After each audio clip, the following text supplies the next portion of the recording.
Welcome to Wrestling with Heart, a podcast looking at pro wrestlers giving back to their community. Join me, Stanley Carr, as I interview wrestling's hottest names who use their platforms as entertainers to raise awareness and do community service. Hello, and welcome to another edition of Wrestling with Heart. This is the show where we talk with professional wrestlers about their lives in and out of the ring, as well as doing acts of service, charity work, community service work, lending a hand. We're all about positivity here on the podcast. And I've got a very special guest with me today. He is a former SICW ambassador and a Bruiser Brody Cup winner. I'm pleased to welcome Sean Vincent to the show. Welcome, Sean. Hey, glad to be on. Thank you for having me. And yeah, good point pointing out the whole used to be ambassador of SICW. Let's face facts here. Good riddance. All right. Being the right-hand man of Herb Simmons for over, 8 years got me where? Nowhere. Kissing babies and shaking hands. Yeah, I'll let that be Brandon Beretta's job from here on out. Whoa, okay. All right. So tell me about, your upbringing. Where did you grow up, Sean? Well, I was born in Winnipeg, Manitoba, Canada. My mom met my dad. He was actually from St. Louis, Missouri. He was up there doing construction, labor. He had family that his mother married. It's kind of I'm trying to condense it a little bit for you to understand.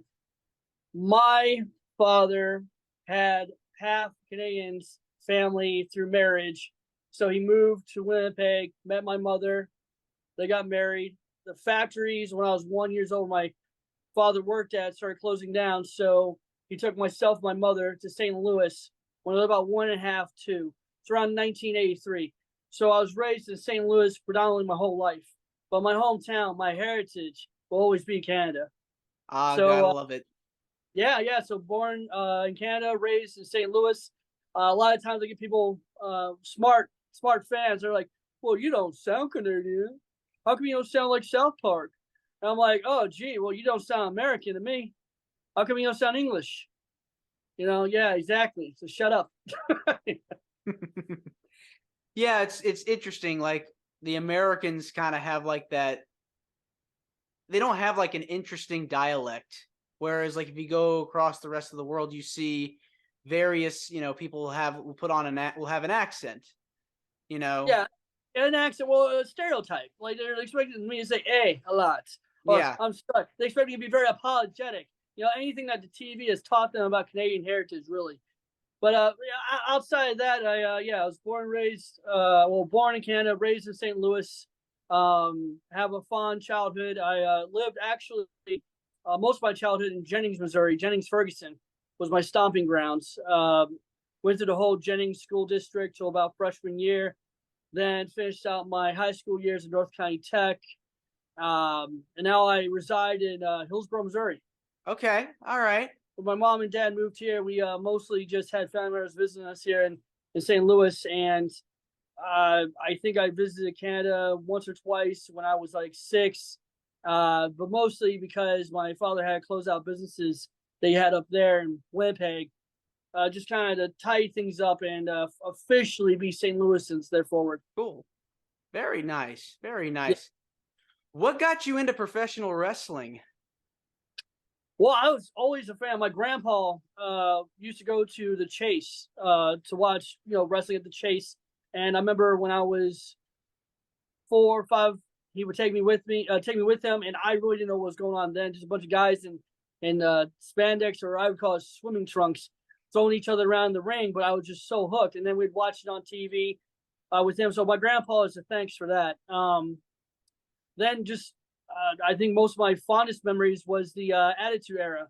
I grew up watching like 1996. I was big on Shawn Michaels and Bret Hart's feud.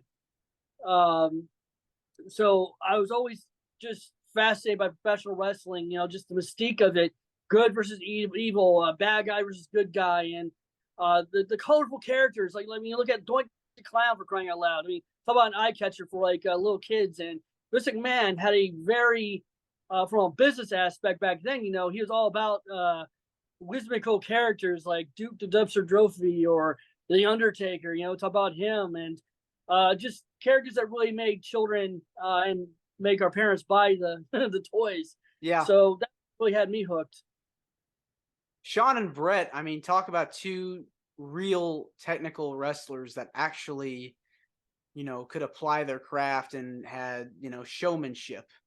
Sure, they were great entertainers, great wrestlers, but as a child, what attracted me to really be hooked on Shawn Michaels, be a fan of Shawn Michaels, was kind of like he's the little guy, right?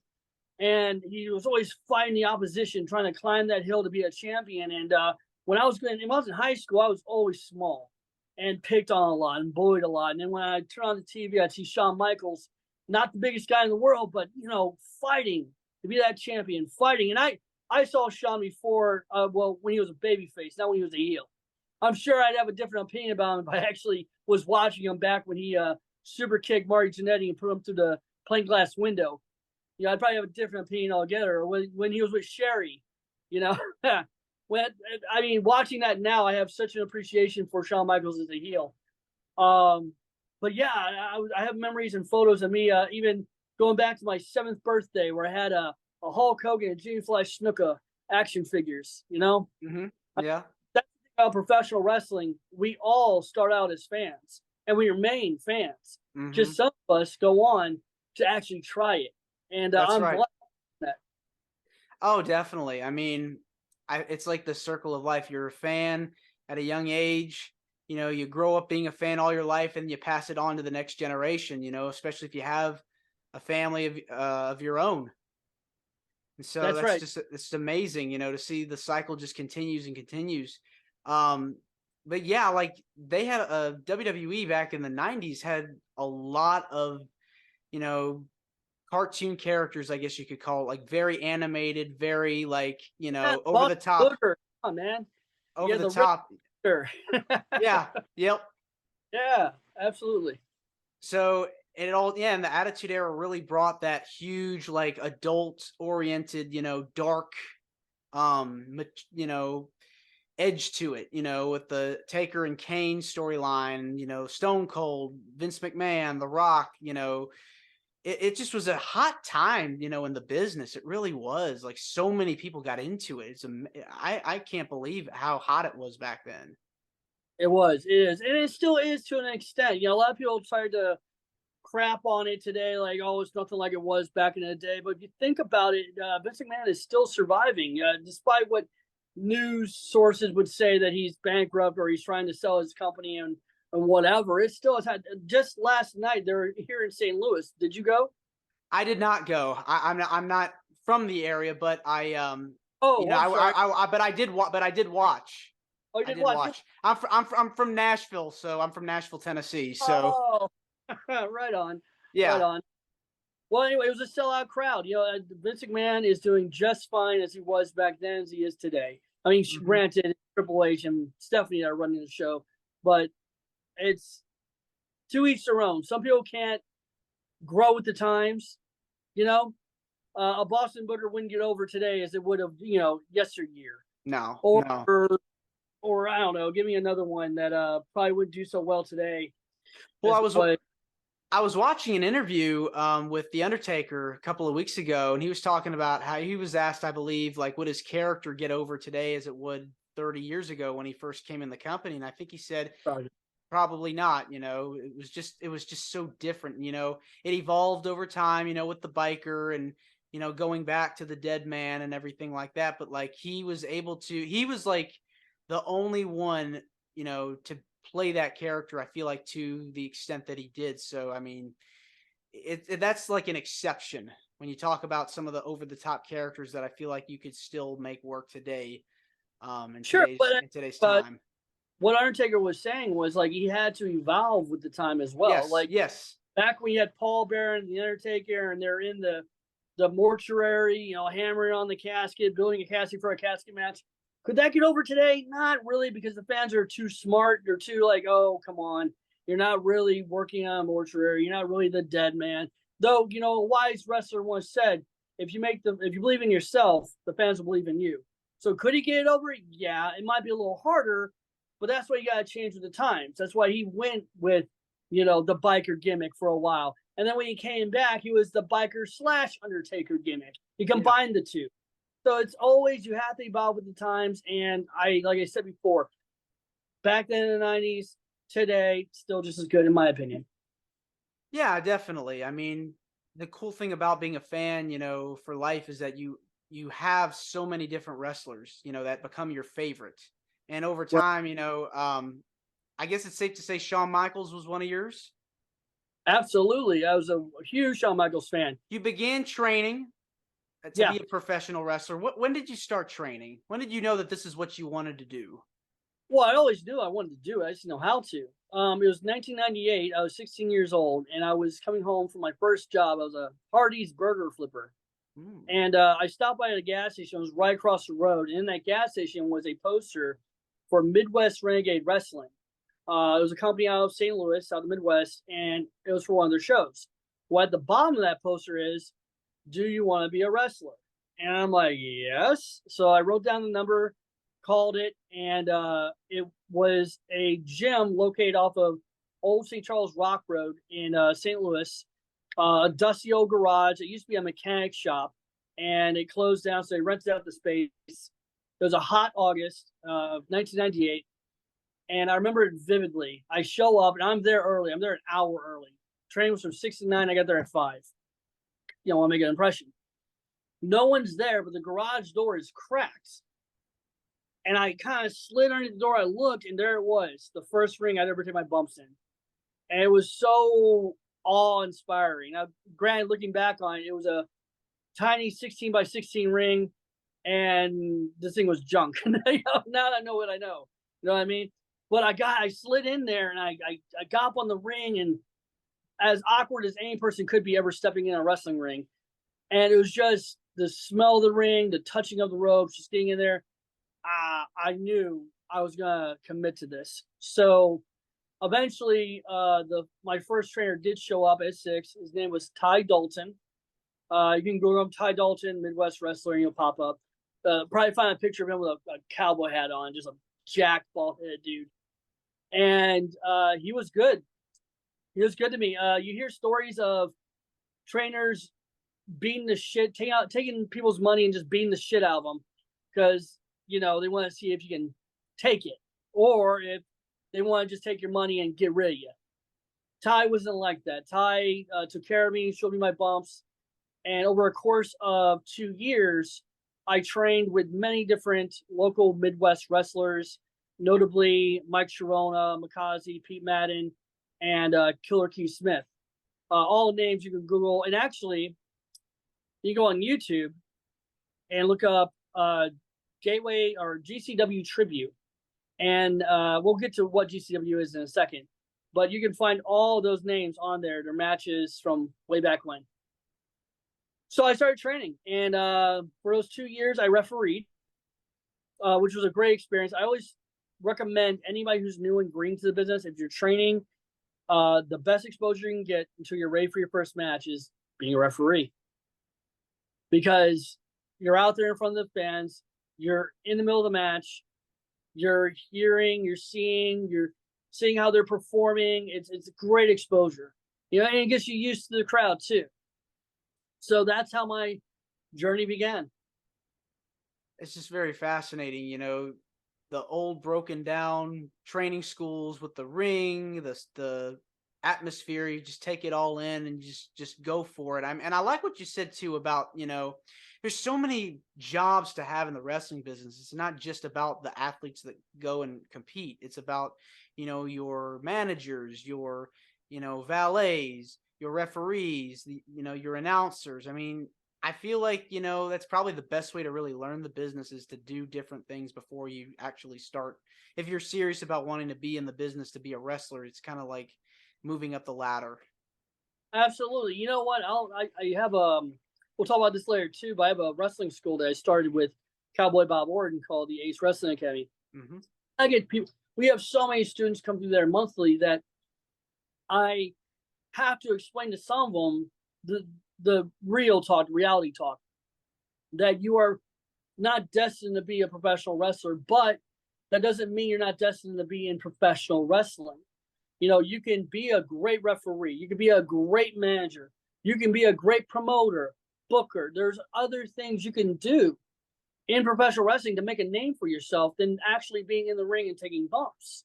Mm-hmm. I personally would give my right hand for a great referee. You know, a referee can make or break a match just like the two wrestlers in the ring. You know, and a lot of people don't understand that. They don't get how important a good referee is. No, they don't. No. He's like, he or she, I should say, is like the glue that holds, you know, the match together along with the two competitors, whether it's a male match or a female match, men's match or a women's match. Yeah, absolutely. And when you're not just a referee and they're counting three or enforcing rules, your reactions, your selling is just as important. Mm-hmm. I love referees who, a wrestler takes a huge slam, the referee's like, oh, you know, they react to it. I love referees that do that. Or they get down and they go 1, 2, they kick out and they're like, oh, 2, I can't believe that was 2. Then they actually show that raw emotion because that's adding to the story and that's helping sell what's happening in the ring. Right. So again, you don't have to be a wrestler to make a name for yourself. You know, Earl Hebner, hello. That's a household. Everybody knows Earl. Mm-hmm. Montreal, you know, screw job. Yes, yeah. You know, unfortunately, that stank will always be on his name. Yeah. But at the same time, before the Montreal screw job, he was just Earl. You know, he was just one of the head veteran referees that everybody knew. Mm-hmm. That's a name I definitely feel like should be inducted into the Hall of Fame. You know, as we kind of enter in WrestleMania season, Earl is definitely up there with all the legendary referees, legends in general. I feel like he's one that should go in at some point. Absolutely. Matter of fact, I come to think of it, in the history of the Hall of Fame, has there ever been a referee inducted? I don't think so. Not one that Teddy Long. Of course, Teddy Long went on to be the. That doesn't count. All right. General. Teddy Long was a referee, but that's not what he was known for. You know, he was more known for his managerial roles, managing tag, being a GM. Right. You know, of course. Yeah, nobody would. If you said, "Oh, Teddy Long was a referee," somebody would have to go, "Oh yeah, he was," because you don't remember him. Right. Yeah, that's true. I mean, when I'd go back and watch like some of the old Attitude Era matches, and I see him referee, I'm like, oh, there's Teddy Long. Exactly. You know, somewhere. Yeah. So my first wrestling match was in 2000 in DeSoto, Missouri, and it happened so quickly. It was a day show, actually a day and night show. It was a day shows, two companies that came together. MRW became Gateway Championship Wrestling. Gateway Championship Wrestling paired up with another company, Midwest Powerhouse Wrestling, to have an all-day event show. During the day, inside a gymnasium was MPW and GCW, and then at nights, we had another show outside on a ball diamond. It was an amazing event. It was called WrestleFest. And I remember sitting on the bleachers outside, just kind of taking it all in. I mean, it was a circus, too. They had, like, a dunking booth and games and stuff for kids. It was fun. Yeah. And the promoter walked up to me and goes, "Hey, Chris, you have your workout gear with you?" And I'm like, "Yeah." "Why?" "You're having a match today." "What?" "Oh, my God." He goes, "Yeah, go get your gear." So I go up to the locker room. I got it's just literally knee pads, wrestling shoes, and the stuff I work out in at the training dojo. So nothing special. And I'm wrestling a guy named Nicky Strychnine. Now, again, if you don't know who Nicky Strychnine is, he's a he's retired now. Phenomenal talent, great on the microphone, great talker. And if you go on GCW YouTube or GCW Tribute on YouTube, look up Nicky Strychnine, he will blow you away. Now, he's very rated R with his promos, more shock and awe with his promos. But if you're okay with that, you'll love him. Anyway, I go up to him excited. We're going to have like a 5 to 8 minute match. And I'm laughing because it's so stupid, a rookie mistake. I say to Nicky, "Hey, who's going over?" And he looks at me sideways and he's like, "What?" And he gets up laughing his ass off. He goes, "Hey, guys, Vincent wants to know who's going over in his first match." And they're all fucking laughing their asses off. I'm embarrassed. I'm like, oh, fuck. All right, well, probably should have asked that question. Obviously, it wasn't me. So I get my gear on and I'm looking in the mirror. And I'm like, this is not enough. So I go and I brought a ball cap and some sunglasses and some tape. And I wish I could find a picture of me in this silly outfit. It looks like somebody made a creative player on WWE with minimal gear. Yeah. I look like a reject from the Backstreet Boys, is basically, if you can picture that. So I go out to the ring and we have a great match. Nikki carried me through the whole match. He went over and it was awesome. The fans didn't know how to take me because I didn't know how to work the audience at that point. No one does when you're green. No one. Right. Had a great match, and then we're off to the races. Okay, what do we do with Vincent? He's not exactly ready for a full-time booking as a worker, but we need to start developing some kind of character. So the booker comes up with an idea. You remember, what was that referee in WCW who was always screwing people out of matches? Was it Charles Robinson? No, was it Nick something? Nick Patrick.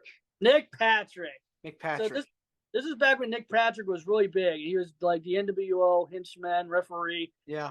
Well, we had a group called the Syndicate in GCW, and it was not like the NWO, but it was kind of a little gang.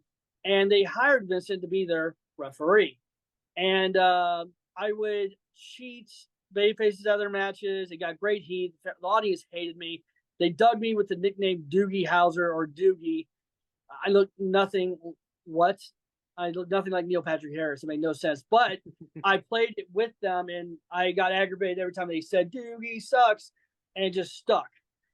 Got great heat, and that evolved to me becoming the head official, which then I wanted to spice it up a little bit. I paid homage to Shawn Michaels by calling myself the head sexy official, which then led to me having matches with wrestlers I screwed, and fans would pay money to see those wrestlers beat the tar out of Sean Vincent. It was good money. Like, fans would come all over. Like, it didn't matter if you're a heel or a babyface. If you were beating up Sean Vincent, they loved you. That's how much heat I got as a heel. And I would do this thing where I would strip my shirt off mid-match to tease the ladies. Audience, they would yell, "Put your shirt on," clap, clap, clap. And then I'd get chopped to oblivion. You know, people don't like being chopped. After all the years, I really can't feel it anymore. So, oh yeah, your chest hurts like hell. I mean, it's crazy. It does, but after like 20-something years being chopped, it doesn't bother me at all.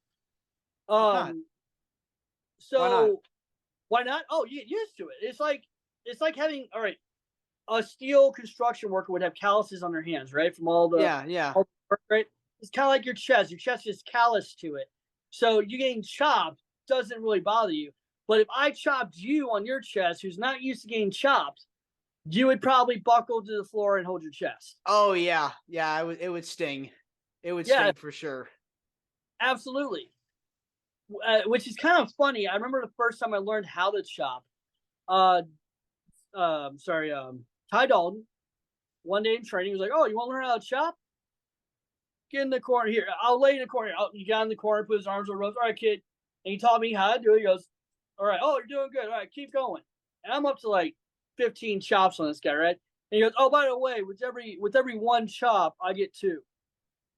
And I stopped. I was like, oh crap. So then he puts me in the corner. He lights me up, and he got every chop. He was every bit of it. He got it back. So there's a little trick for any trainee out there who's watching this video right now. If your trainer tells you to work on your chops on his chest, know that there's that old school trick where he's gonna get you back twofold.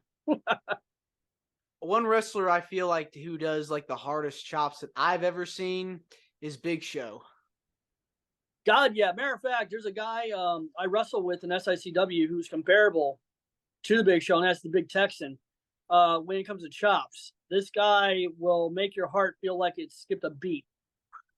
Like he puts, you hit you with a chop, and you'll feel your heart hit your spine and then bounce back in place. That's how hard he hits. Right. But anyway, so I did the referee gimmick for a while, where I was head sexy official, and then just like the Undertaker, like 5 years went by, and it was time to evolve the character. It was time to spend some money. Whenever I train the students at Ace Academy about gimmicks and selling yourself. You have to invest in yourself to sell yourself. So you have to go out there and you have to get the tights made, look unique, be different. Don't just wear blue jean pants and a t-shirt from Target. You actually have to invest in your gear. Yeah. So that I got some tights made where it had a sexy going down one leg, and then a heart and a dagger with a serpent on the left. Again, who do you think I'm homaging You're to? paying to Sean and Brett. Sean and Brett. So I went on and I said to myself, what would be so obnoxious? Like, how can I be more obnoxious? Do you remember seeing a movie in the early 2000s called Malibu Most Wanted? I've heard of it. Okay, Malibu Most Wanted. There's a character named B-Rad in this movie. He's a very rich, well-off, white-collar teenager who wants to be a rapper, and he wears a do-rag, and he is the most stereotypish, like cringy. Yeah. Like, oh Yeah, my, like very like yeah, like cuz the early 2000s I know had a bunch of the hip hop kind of stuff. yeah, like Eminem wannabes. Yeah, Eminem. So I said to myself, I'm gonna do that. So I came out to the ring with a do-rag on, chains. I called it my bling, and a FUBU shirt. A lot of people don't remember FUBU, and my tights. And it was so. I came out to Eminem, Shady's Back, and the fans ate it up. They're like, "Oh my god, this guy! You're not a rapper. You're not sexy," and like the chants and stuff. It was so good. And then I said to myself, you know who got really great heat that doesn't get a whole lot of publicity? Andy Kaufman. You remember Andy Kaufman? Yes. As a matter of fact, he was just announced as we're recording this, it was just recently announced that he's going to be inducted into the Hall of Oh, Fame this year. really? Oh my Yes. god, that's fantastic! Yeah. Wow. Hey, well, let's talk about Andy Kaufman. Andy Kaufman used to do a thing where he's like, women shouldn't be in professional wrestling. The only thing women are good for are making babies and making sandwiches. So I took that and I ran with it because I hadn't been done in years. It had the stint with Jerry Lawler, and I went ham. I went out there and I would talk smack on every woman wrestler in GCW, be it Mischief, Daisy Hayes, and Rebecca Reyes. Again, go on GCW Tribute on YouTube and you can look these women up. They're fantastic. And I would go out there and I'd talk my smack, and they would beat the hell out of me. Basically, they would, yeah. Unlike Andy Kaufman, where Andy Kaufman would beat the hell out of the women, forcing Jerry Lawler to, hey buddy, you want to wrestle a real wrestler? I was the opposite. I was the absolute opposite. And the only way I would actually win against these girls who were out wrestling me is I would cheat, which would piss off the audience. Oh, yeah. And we did that for over 2 years. It was fantastic. And then the booker goes, how can we turn Vincent, this monster heel, face? Well, they didn't want to swerve the audience. So they had me tag with a woman. And it worked. It worked. Her name was Rebecca Reyes, who won the tag titles of GCW twice. And it was over. It was fantastic. I owe Rebecca Reyes the credit for that because no one liked Vincent, period. He was just a snobbish, wannabe rapper, annoying prick, and hated women, misogynist. And now, because of her and me going out there saving her from another heel, and how we told the story was so perfect that we were actually a tag team for another 3 years after that. It's a good ending, to that whole storyline because intergender wrestling is just so. I feel like it's hard to do. I mean, do you feel like it's something that should be a little more normalized, or is it? Do you feel like it's comfortable? What's your take on the whole thing? So my take is probably not going to be very liked. Knowing what I know now, I wish I knew back then, that kind of scenario. Let's talk about anatomy and physicalness. When it comes down to it, what are we trying to sell to the audience? We're trying to sell realism, right?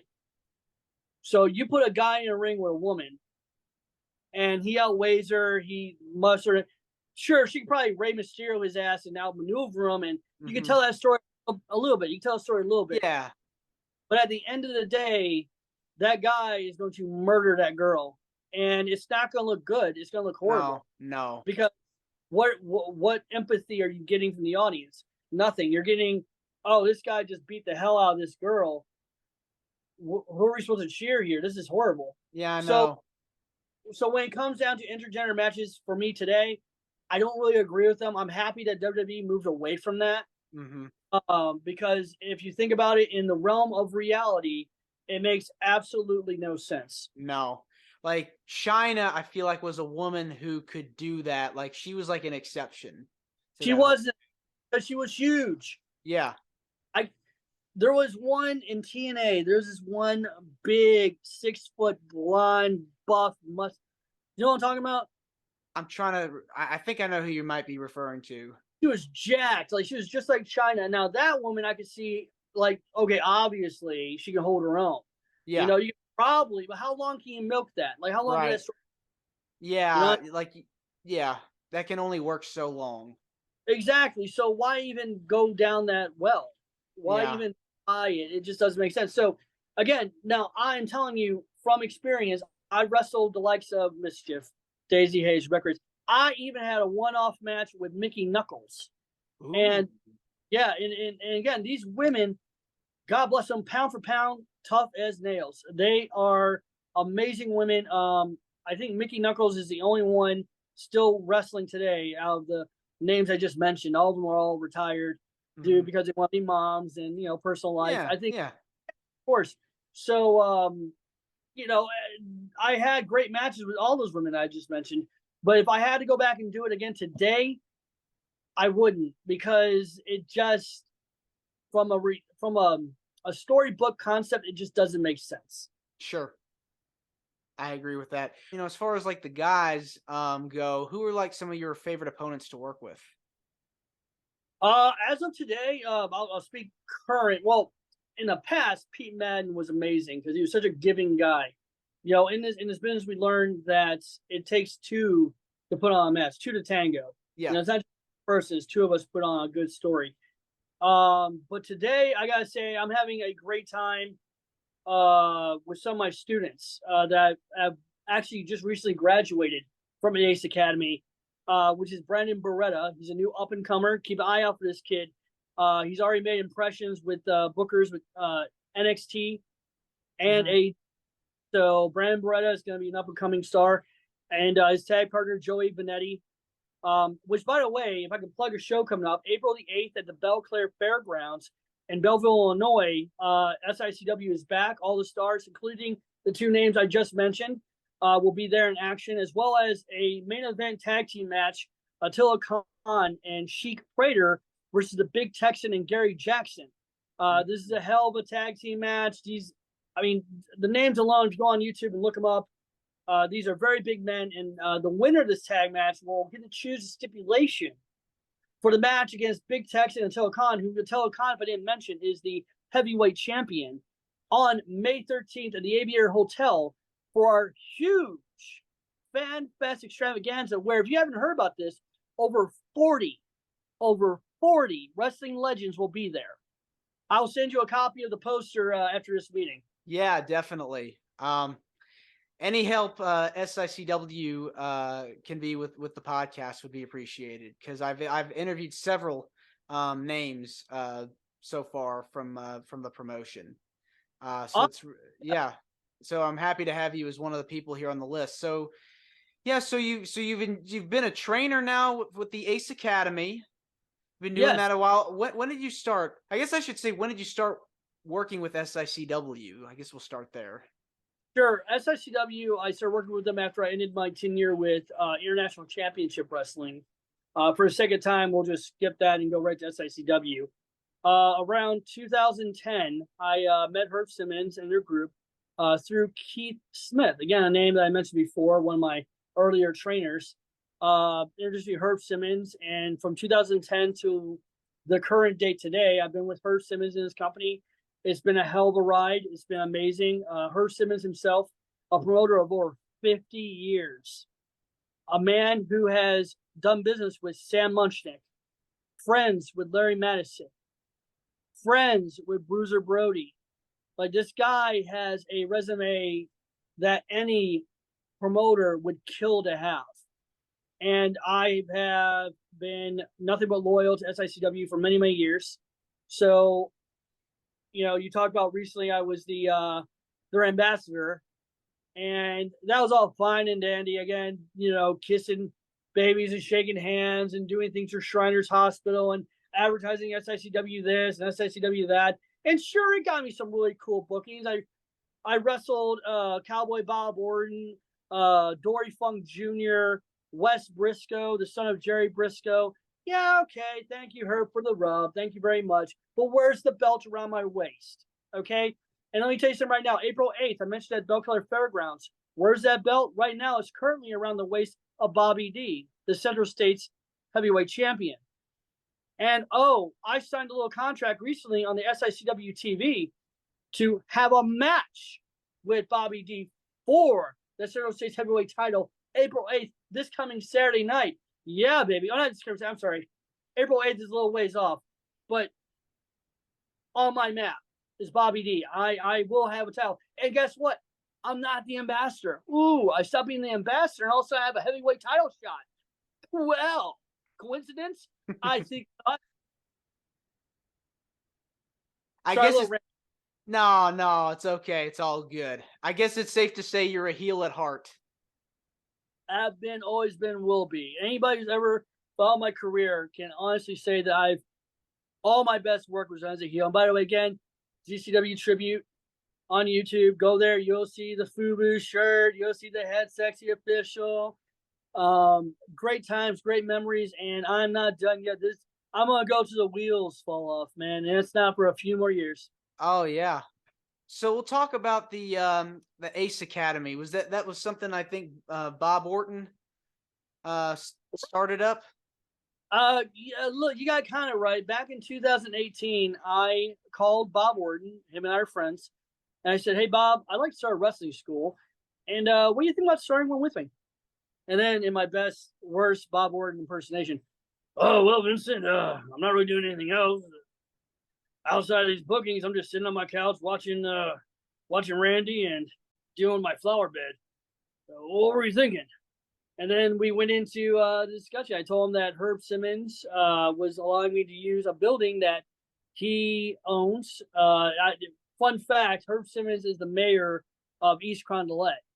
So he has the favors here and there to rent out buildings. So I got a building, and then a friend of his, Andy, and also a friend of mine, who owns the wrestling ring that Herb Simmons uses, is allowing me to use his ring for the school. So there we are. We have Bob Orton, the name of the school, the Ace Wrestling Academy, the man, Mr. WrestleMania 1, the Hall of Famer, is going to start a school with me, and off to the races we go.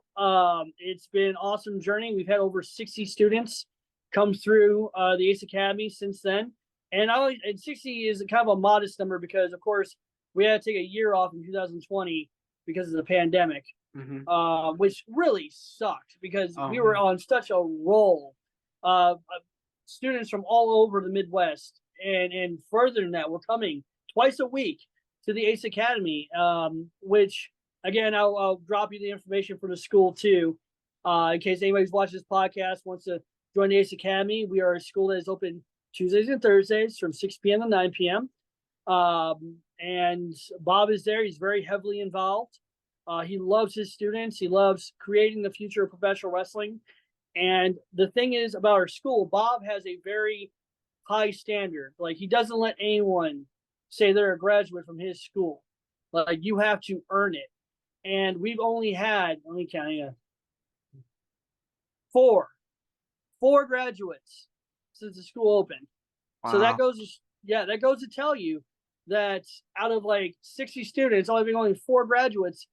We don't just say to anybody, "Oh yeah, you could be a pro wrestler." Hell no, man. You're gonna have the name. You're gonna get a plaque that has Bob Orton's name on it, his school, saying that you graduated. If you're gonna get that plaque and you're gonna be able to go out in that world and tell people that you were trained by Bob and you graduated his school, you better goddamn believe that you're gonna be a quality product. You're gonna be a quality wrestler that people know what they're getting. I hate it when people say, they're trained by such and such, or they did a seminar with such and such. That's fine. Seminars are great. I encourage the Ace Academy students to go to as many seminars as humanly possible. Drive, hit the road. Oh, Steve Carino's having a seminar in Tennessee. You better get your ass to that seminar. Yes, learn from the best and then bring it back to the school. Let's talk about it. Matter of fact, just recently, that's where Brandon Beretta and Joey Vanetti got seen by NXT bookers. Okay. Was a seminar in Tennessee. I forget the names of the bookers that were there, but how are you gonna get exposed? By promoting yourself. And no one put a little light on the subject. Is that kind of ominous? I feel like it's ominous. It's good. All right. It's different. Different? Okay, cool. At least you get my good side. If you're going to promote yourself, no one's going to promote you harder than you. You think the promoter who's booking you on their card is worried about you? No, they're worried about their card. They're worried about their show. Yeah, they're booking you on their show, that's better, to enhance their show, to draw and put asses in seats. But at the end of the day, you must promote yourself. You have to have your own social media, a way of going out there and reaching the audience, reaching the fans. Sure. Do you feel that the transition from wrestler to coach has been easy? Do you feel it's a little harder at times? Oh, there's a learning curve. Absolutely. When I first started Ace Academy with Bob, there's a business meeting. I recorded the meeting because we didn't have any contracts. We didn't have anything rolled on paper, so I recorded it. And in the meeting, you can hear the conversation between me and Bob where it's like, well, I don't know how you want to handle this. I don't know, Bob, how you want to handle this. Because even Bob goes, well, I never ran a school before. I'm like, Bob, near have I. Like, this is going to be a learning experience for both of us. And now we're seasoned. It's 2023. We know what we're doing, and the talent that we're producing is amazing. I'm so proud of Brandon Beretta and Joey Vanetti and my new tag partner, Glenn Williams, another young man who is going to make a splash on the indie scene. Big Nasty is what he calls himself, and Big Nasty it is. He's got a great charisma, great personality, this kid. And the fact that he and I are tagging together, I'm excited because, again, moving with the times, you always have to change. And, having him, he's kind of a revigoration for me, that young new talent. So with that said, the school's been going great.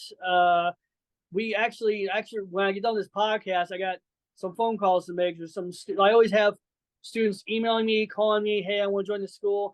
And every day I have to make a different phone call, but it's been great, man. Yeah. Going from wrestler to, and I'm still a wrestler, but to a teacher, I am happy to know that the future of Midwest wrestling will be just that much more better because of the students that the Ace Academy is producing. Oh, no doubt about it. You also have done some charity work outside of the business, outside of wrestling. Tell me about some of the organizations that you've worked with. Sure. Shriners, big one for SICW. Back when I was the ambassador, and I have no ill will about being an ambassador at all. It's just, anyway, I've already covered that. So Shriners is an amazing foundation for kids, with diseases and raising money for scientists to find cures for cancer and illnesses, and it's just great. So we've done charity events where I've gone to Shriners Hospital in St. Louis, and I had an Elvis impersonator, a guy playing the guitar, and we went there and we just entertained these kids for a couple hours to take them out of that environment that they're in, that funk that they're in, and just put a smile on their face. And it was so great, man. Nothing was cooler than that. And then we also did other things with Shriners that involved a kind of a fair. It was where it was a compilation of different companies coming in to raise money for Shriners, and SICW had a part in that. And it wasn't just me that day. Gary Jackson was there. Curtis Wild was there. Other SICW stars were there. and the smiles, and I'll send you a bunch of Yeah, photos. yeah. Feel free. Yeah. It was so cool giving back to the community, and now I don't do that too much anymore because again, I'm not the ambassador anymore. I'm not. That's Brandon Beretta's job now. You know, to kiss those babies and Yeah, shake those. sure. But the memories though were phenomenal. I little side trip here. I'm actually a registered nurse. That's my shoe Ah, job. Yes. I've been a registered nurse since 2014, and being in the medical field, helping people, taking care of people, has always been my passion. I've always enjoyed medicine, the human body, learning about it. People ask me all the time, "Why didn't you go to school to be a doctor?" And I'm like, "Because I was being a wrestler." When I was pursuing wrestling, I was a CNA, a certified nurse's assistant. So I've always been. I graduated high school in 2001 as a CNA, and I worked in nursing homes, hospitals, home health, hospice. I did it all. And in my mind, back of my head, I always wanted to go on and become a registered nurse. I just was enjoying being a pro wrestler. mm-hmm. And when it came time to, as they say, shit or get off the pot, um, I stepped away from pro wrestling for 2 years. Not really. I still was involved. Didn't really fully step away, but I went back to college full time and got my RN degree from Florida State Community College, and best decision I've ever made because I wouldn't be where I am now had I not done that. You know, a Mm-hmm. CNA, you think RNs are underpaid? Oh, CNAs are even worse. And I knew if I wanted to make that next step in life, it wasn't professional wrestling that was going to get me there. I had to go back to college and get a degree, which, by the way, kids that are watching this podcast right now, big advice I give students is this. If you want to make it in professional wrestling, one, have an education, finish high school, get a job trade, carpenter, plumber, whatever. You don't have to go to college. Just get a trade. So that way you can have a job to fall back on. So that way you can be independent. And tip number 2, stay single. Don't get married. Don't do that. Because the second you hook yourself up with a woman and you're in a relationship, now you got to think about her and anniversaries and birthdays and holidays. And guess what professional wrestlers don't get to do? All that. We don't get to do birthdays and anniversaries. And matter of fact, May 13th is our big fan fest for SICW. And that's my wedding anniversary. So I had to do a little compromising with the wife. I was like, honey, I gotta be at this booking. I'm sorry. But see, now if I wasn't married, see how much easier it is? You have your own schedule. That's why is John Cena married? I think he's in a relationship. I was hooked on Divas. Total Diva. Yeah. Man, that show had me hooked. And I got John Cena. I got him when he was like, telling Brie, I don't want to have kids. I hope you're okay with not having kids. Because he can't commit. His schedule won't let him. So if you want to make it in professional wrestling, one, have a career, finish high school, have an education, and two, stay single. I get what you're saying about that, because it seems like professional wrestling, it's a hard life to live. And so you have choices that you have to make in life. But, kudos to you for being able to have, a wife and being able to live, your life and doing all these things. But going back to, being a nurse and stuff, I mean, over the, last few years with COVID, I mean, that had to have been hard, going and seeing those sick patients and. Yeah, it absolutely was. For every healthcare worker, every first responder, cop, firefighter, EMT, we didn't get a break. Like, it was very hard. And I tell people the reality is, like, was it that bad? It was that bad. And, people are like, oh, well, COVID-19 for me was just a bad cold. Okay, but how about the 8-year-old with COPD? How about the 6-year-old with asthma, severe asthma? Those are, by the way, and I don't mean to take this down a dark road. No. Those are ages that I put in body bags. So, when somebody was telling me, oh, I don't believe in the vaccine and I don't believe it's a hoax, it's this and that, I wouldn't get mad. I tried not to get mad, but it was like, you know what? If you were actually in those rooms and seeing those people struggling to breathe and holding on to life. And then on top of that, they were by themselves. Mm-hmm. They weren't allowed to have any visitors. They were dying by themselves. And I tried to stay away from social media for a whole year because it just made my stomach turn. Because unless you were actually on the front line seeing this play out in front of you while you're trying to save them, but hey, everybody's entitled to their opinion. Yeah. You can't. No, of course. I mean, we live in a free country, so people have the right to believe what they want. And, but, kudos to you for, going above and beyond the call of duty. And, Thank you very much. But it was one of those things where, I chose to be a registered nurse, not because of the accolade or the initials behind my name. I did because I love human beings. I love humanity, and I love taking care of people. When I go to work with a smile on my face, and I'm such a goofball in real life. Like, I make my patients laugh. Dad jokes are my favorite of them all. Like, how do you make a tissue dance? How? Put a little boogie in it. No, I know. Silly, right? Yeah. If you've never seen the movie Patch Adams, yeah. You have. Oh, phenomenal movie. It's great. Phenomenal. So yeah, man, that's where I am right now. I'm a registered nurse / professional wrestler, which the doctors at my job get a kick out of. Yeah. They watch SICW TV every Sunday night, by the way, 8 p.m. on YouTube. They watch it and they'll comment on it. Next day I'm at work. Oh, so Mr. Vincent, and they know my real name, know my shoot name. And I'm like, all right, what'd you see? Oh, we saw you beat somebody up with a Canadian flag. I'm like, yeah, well, did I win? All right then.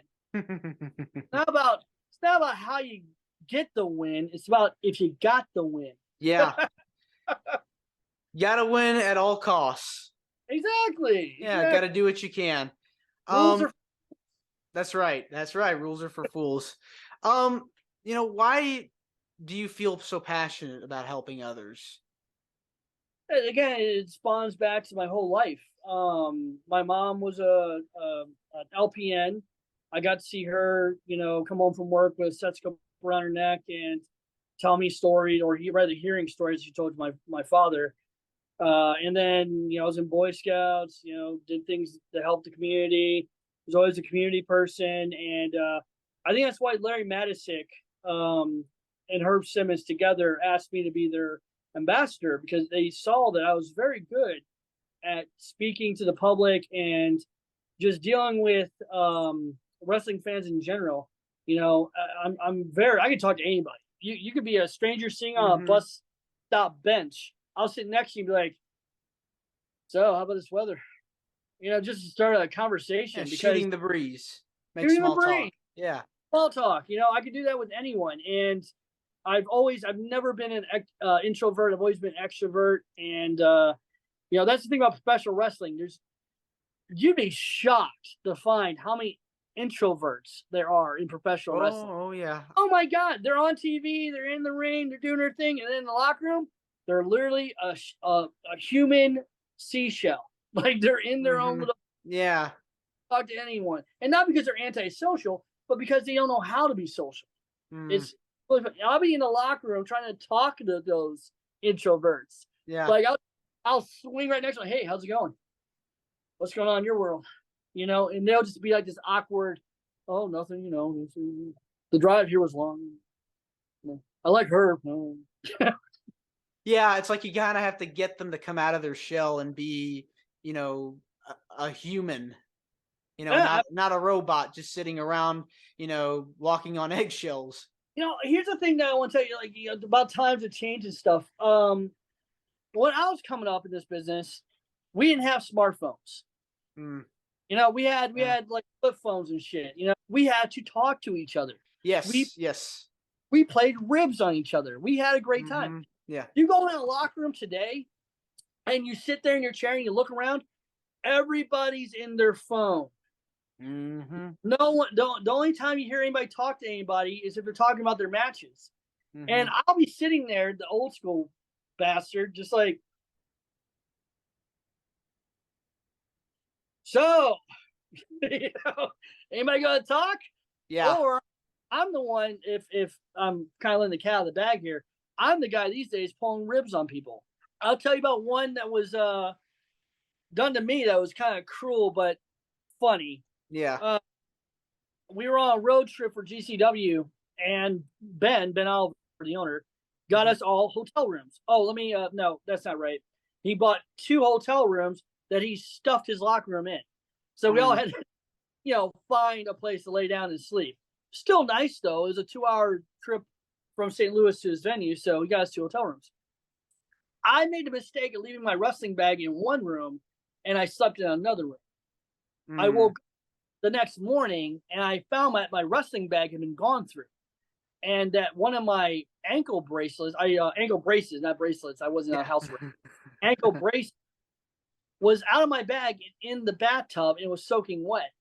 And I'm like, oh, ha ha ha! They got my ankle brace wet, ha ha. Threw it back, zipped it up, drove 2 hours home. I get home, I unzip my bag, and an overwhelming waft of human urine came like reeking through my bag. I'm like, what the hell? Paul, my friend Paul, who was the cameraman at GCW. I'm like, Paul, why is my gear smell like piss? Okay, Vincent, don't be mad. But Dan, his name is Dan Walsh. You can find him on YouTube as well. Yeah. Dan was really drunk last night, and he said to everybody, hey, is that Vincent's bag? And oh, cool.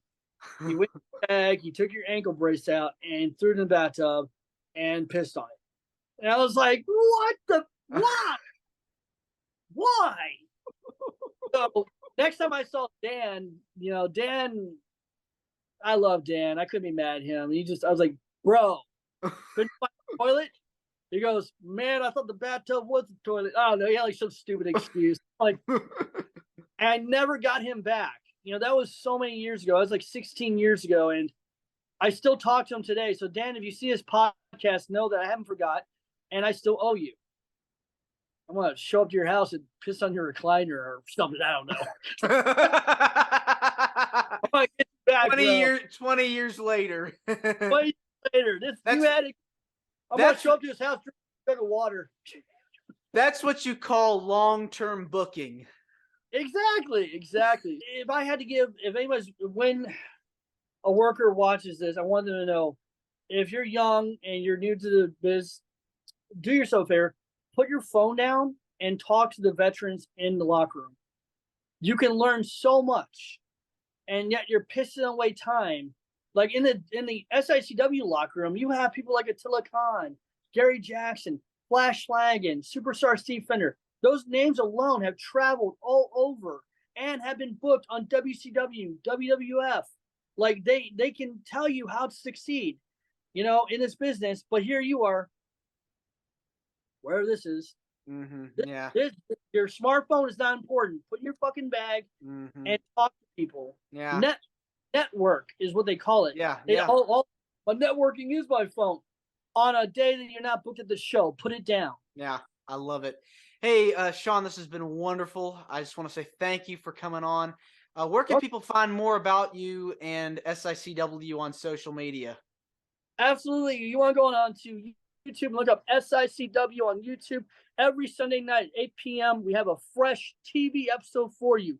Matter of fact, this past Sunday night, you would have saw the opening match was me versus that high-flying Boomerang. Whoa, he didn't fly that high that day because I got the W. Not spoiling it for you, but if you want to see a little geek his neck broke by the Canadian, watch that episode. So every Sunday night, 8 p.m. on YouTube. Then on social media, Facebook, Instagram, Twitter, look me up, Sean Vincent. You can find me. It's that easy. You can't miss this face. This face right here draws attention from the ladies and admiration from the guys. So feel free to look me up on all those social medias. And then, of course, SICW's got a fan page on Facebook. Join it. Because every now and then I pop in there and I smack you fans around a bit with some common sense. And also the Ace Academy, too. Oh, my God. Ace Academy. Wow, dude, you're good. I like you. Thank you. Yes, Thank you. If you want to be a professional wrestler, if you want to have admirations of getting into professional wrestling, be it a referee, a manager, a booker, a promoter, Ace Academy is where it's at. You have the legend, the Hall of Famer, Cowboy Bob Orton Jr., and his staff of well-trained teachers there to help guide you on your way to wrestling stardom. Hit me up on Facebook right now, or you can actually go to the Ace Academy Wrestling page on Facebook and try to join today. There you have it. Thanks again, This Sean. is Wrestling with Heart. I hope you found this podcast to be informative and entertaining. If you did, please hit the subscribe button and look out for the next edition.